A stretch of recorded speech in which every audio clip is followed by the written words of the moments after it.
We discussed today at the town board meeting, we're going to have a full public hearing on the proposed plan.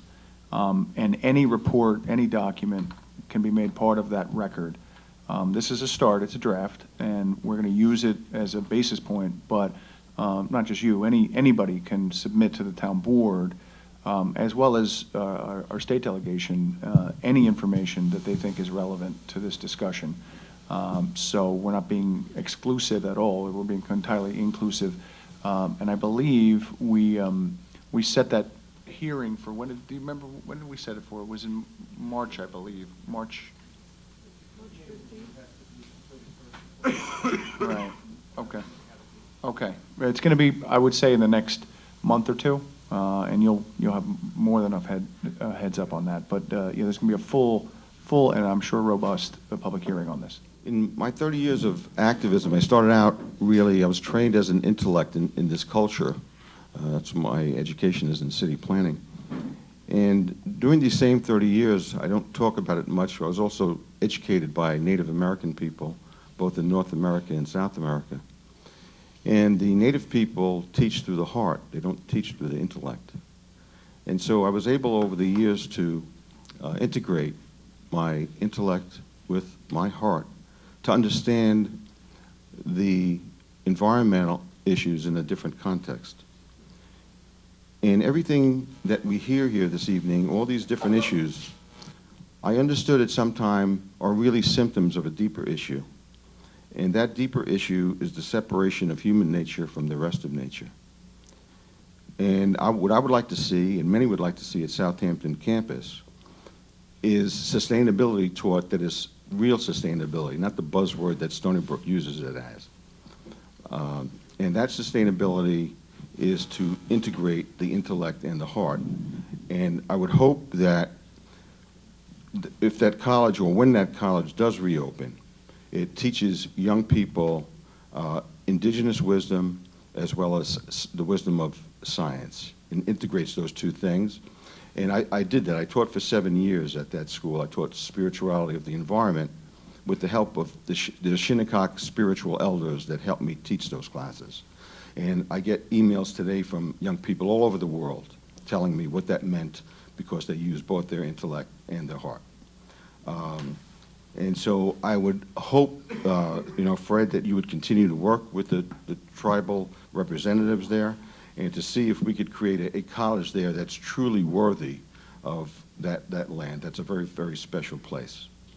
The other thing I'd like to say, in speaking as the Energy Chair of Action Long Island, the Department of Energy really recently released a study that shows that 50% of the energy in the Northeast United States in large commercial buildings can be saved. The Long Island Power Authority will never do this program because it will take so much of their rate base away from them. The greatest producer of jobs is energy conservation and efficiency. There's a program that has begun. There's much more that can be done. It is the saving grace of starting a new economy.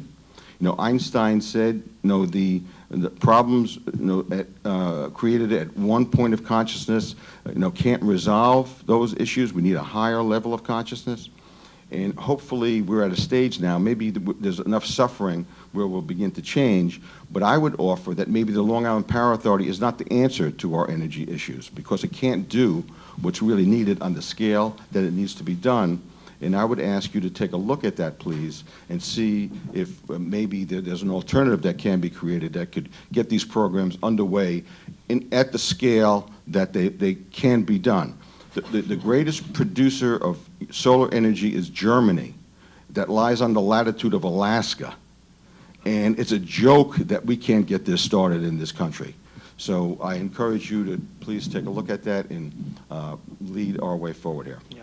Thank you, Peter. Mary Clark, Garden Club. I attended a conference in Westchester a couple of weeks ago, and there were 3 sort of breakout sessions that I went to. One of them was energy consumption.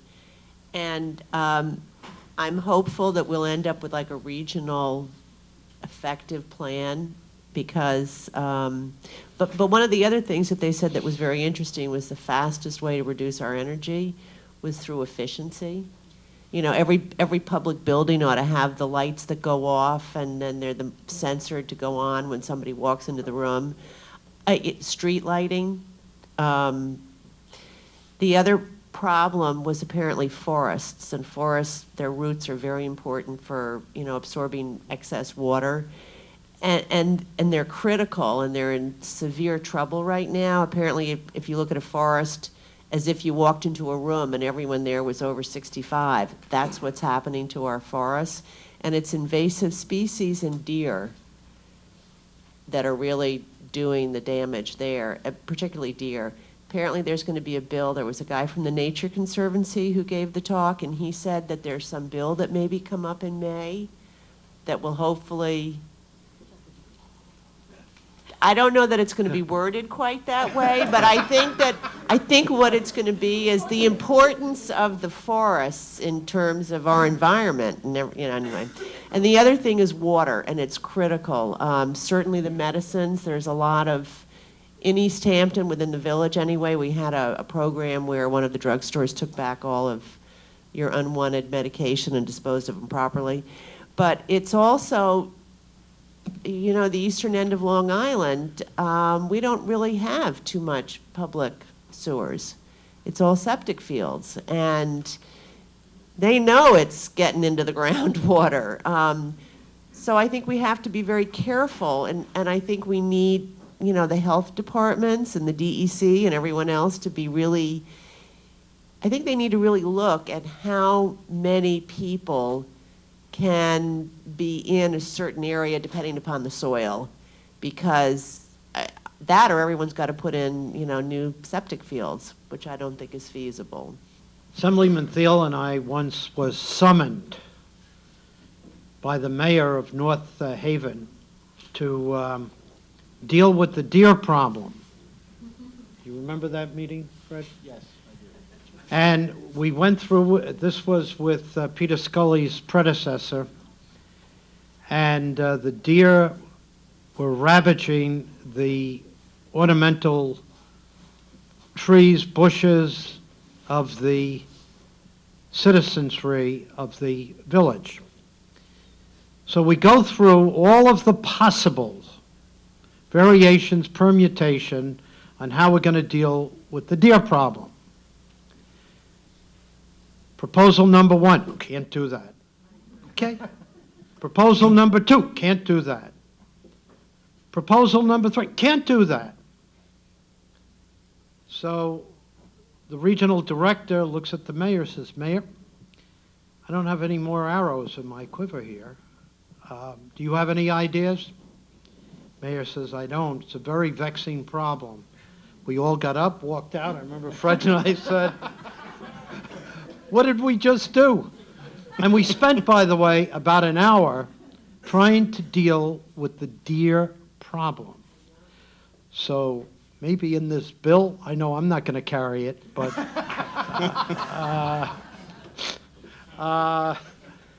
there may be some answers that are out there that are new. Bob DeLuca. A couple of quick points. One, I just want to add my support to much of what was said tonight. On Kevin McDonald's point, I just wanted, if he didn't say this, I got here a little bit late. When you look at these sort of septic management or septic improvement districts, one of the things we're very interested in is a district that will help people to get their systems pumped out on a regular basis, so help defray the cost of getting that done.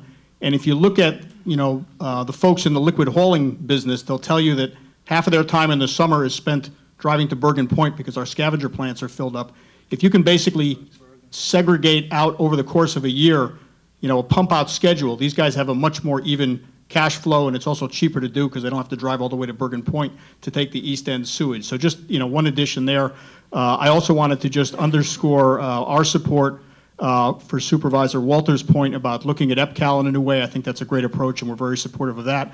The main thing I wanted to speak about this evening, though, is you know, we're in this era now where there's really not any money to do anything, and so we know that acquisitions are slowing down. We know it's going to be harder to get money for preservation, but we don't think that government is going to be in the position of selling off the natural assets that it does have, and I'm here to plead for Plum Island and the protection of Plum Island, for which a for sale sign has now been put up, you know, by the General Services Administration in a sort of bizarre web of events that resulted in a proposal to build a $960 million facility that is dependent upon selling Plum Island before the lab has any place to go. And in as much as no money has been allocated for the new laboratory, the General Services Administration is still happily pursuing the sale of the island. So I realize that's not necessarily directly related to the state of New York. However, your leadership and leadership in this state could give us a sense of the legislature resolution that would seek to maintain a conservation mandate over a large portion of that island and add that to the mix and into the discussion. Because as messed up as this situation is, that's often when bad things happen, right? So yes, you can say that the facility hasn't been funded yet and there's arguments over whether it's going to Kansas or not, but the reality is the General Services Administration, if you talk to them, will give you a postcard and essentially tell you about the sweeping shorelines and what a great place this would be to buy. So at the confluence of two national estuaries, we have an 850-acre island with some of the best protected natural resources in the region, and we need all the help we can to decouple the sale of Plum Island from anything that's done with the National Bio and Agro Defense Facility. So your help in the legislature on that would really, I think, be very important to us and help us and several dozen organizations across Long Island and into Connecticut advocate for a preservation future for a portion of that island, not the entire island, and there are many jobs that could be lost as well if the existing lab is shut down. So I'd ask you to help us out on that if you can, and certainly would love to work with you on that. Gergella, Executive Director of Long Island Farm Bureau. 23 years ago, I met Lee Koppelman at a forum, and come to find out, he didn't like my predecessor at the Farm Bureau very much. And he says to me, he says, you know, Joe, he says, you can tell a Long Island farmer, but you can't tell him much. And I want to make a point about that. In that, there's a lot of environmental issues that are before us as a region, as a state, and certainly as a community. And a lot of times, us in agriculture, we're kind of viewed as bad guys. I'm here tonight to tell you that we're actually pro-environment, and agriculture does more for the environment than people realize. Aquifer recharge, wildlife habitat, open space, there's a lot of benefits to the industry, and there are economic trade-offs. The idea that that there's got to be zero tolerance about nitrogen getting into water and zero tolerance about pesticides, et cetera, is not real world. Today's science, you can detect parts per billion and quadrillion for things that wind up in groundwater, and you have to kind of put it in context. How do you equate that for the average person on the street? Well, it's about one drop, forget about in a swimming pool or a lake, it's one drop in a pond, it's one drop in a lake. So is it significant? Well, if things aren't supposed to be in water, then you say, well, if it is significant, and you got to do your part to fix it. We are doing our part. Dale Moyer, Becky Wiseman, Vito Monet, the people at Extension Service, we have a very aggressive stewardship program, and we are working with our industry to do a better job on best management practices, as well as reduce nutrient inputs.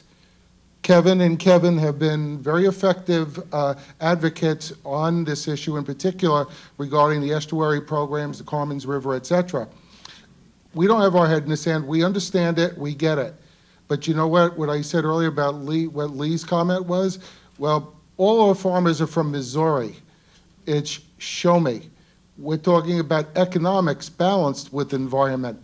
And to change behavior, they got to make it work economically for them. As an example, we've been experimenting with slow-release fertilizers to try and reduce the nitrogen impact on groundwater, and it's expensive. That fertilizer costs several $100s a ton more than traditional chemical fertilizer.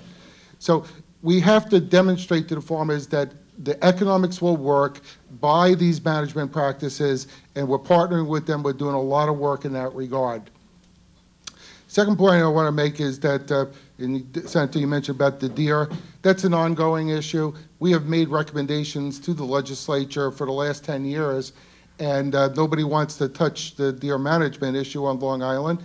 because it's very difficult. There's a lot of people who disagree with us about hunting and everything else. But it's still an ongoing issue. At the same token, the same people who don't want us to hunt, they're complaining about deer fencing. Well, when you got a few $100,000 out in the field and you have no option but a fence to protect it, guess what farmers and other people are going to do? They're going to put up those ugly, unsightly fences because we're talking about a hundreds of thousands of dollars economy. We have to balance economics with environment. The agriculture industry, I don't think gets the credit it deserves as a contributor to the East End economy. When you couple that with tourism, we're not talking about a few $1 million. We're talking 7,000 jobs and in excess of $500 million of income just in the East End towns. It's a huge contributor. Does it mean that we're going to give up and not do better on the environment? No. But there has to be some recognition that farmers and people that run farms and their employees are also part of our environment. So we got wildlife, the groundwater and surface water issues. They're extremely serious, and I'm not dismissing them. All I'm saying is that there has to be some recognition that we need to work a little closer together on figuring out some of these things. I want to respond to a couple of things. First, the Assemblyman and my predisposition to speak. As some of you sitting around the table might have suspected, I'm the product of very strange parents. And they taught us, if you don't have anything mean to say, don't say anything at all. But the answer is that I don't. And I have to commend this Carmen's River process as being rather extraordinary in terms of what the town and the commission committed to it in resources and in attitude and insisting that we do it and we do it promptly. It was really one of the most positive experiences that I have had. With respect to Senator's question about getting back together with some of the same developers that we did the Pine Barrens Act with, it was very, very much like attending a family reunion with the side of your family that you don't like. I mean, it was very, very difficult, but it was, again, another productive one. You have to find the meeting of minds. With respect to Mr. Scully's observation, well, was this productive? Was it not productive? Was there conflict? Wasn't there about that Newsday article? I think it wasn't reflective very much of the way things really were. We had a small cadre of people who were negative through the process. Every member of the public was entitled to get a recommendation into this plan. Many took advantage of that, just the same as the members of the study group. And I would encourage all of us as we go forward, both with the state legislation and with what the town's doing, is to insist on the kind of positive, productive attitude that we got from Mr. Scully over here and from Mr. Lesko in the back of the room. What we need to do is focus on what should be, what we can do, and make those recommendations and build them into something that is every bit as effective as the Pine Barrens Act. So let's do that going forward. Frank Bayrott, President of Long Island Farm Bureau. I want to thank the Assemblyman and the Senator. I would just like to say that what I really appreciate about being invited to this is how much there is to learn. We all represent a different function or a different capacity of environmentalism, and I feel that way as a farmer. And like Joe said, we as farmers, we're very proactive. We try to be on the cutting edge so that something is not going to be forced upon us at another time. So we do work with Dale and Vito and the scientists to make sure that we can do our part as environmentalists on Long Island. Our children still have to drink the water, our families have to drink the water, and we are equally concerned, and I think that should be remembered. I want everyone to be mindful of the legislative process. So, we have a report on the Carmen's River. There's yet more to be done locally, debate, discussion, fine-tuning. We right now, as everyone knows, we are doing the budget. That should take us to April 1st, maybe. That's our story, and we're sticking to it.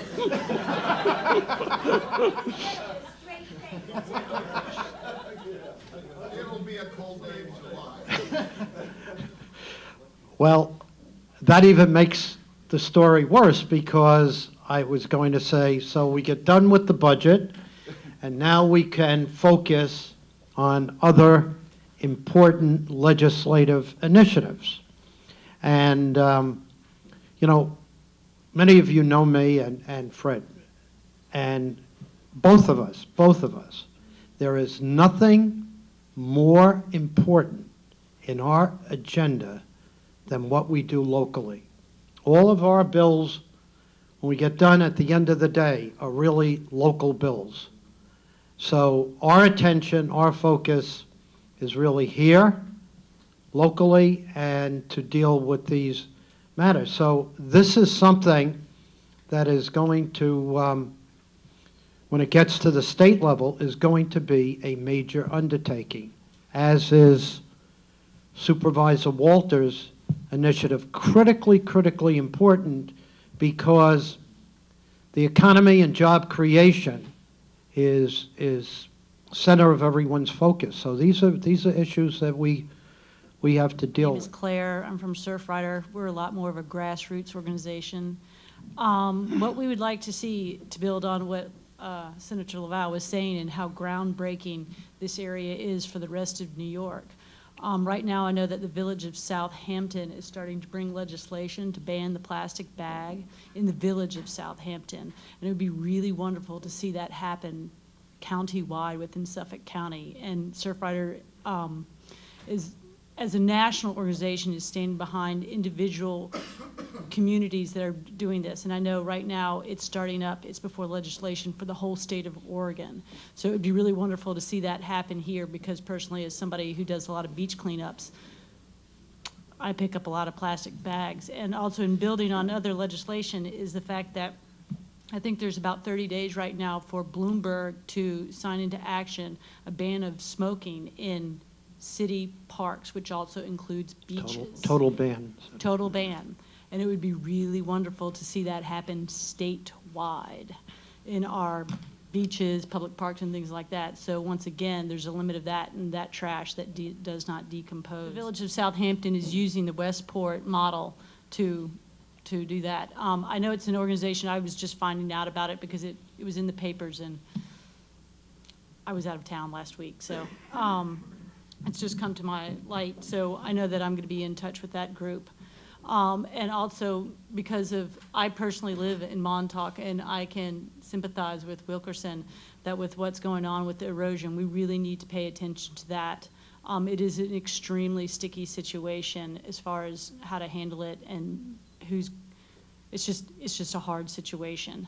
And in saying that, you know, we have to be careful what hard structures are going to be built. That will they solve the problem? Will they make it worse? Will it just be a Band-Aid on the situation?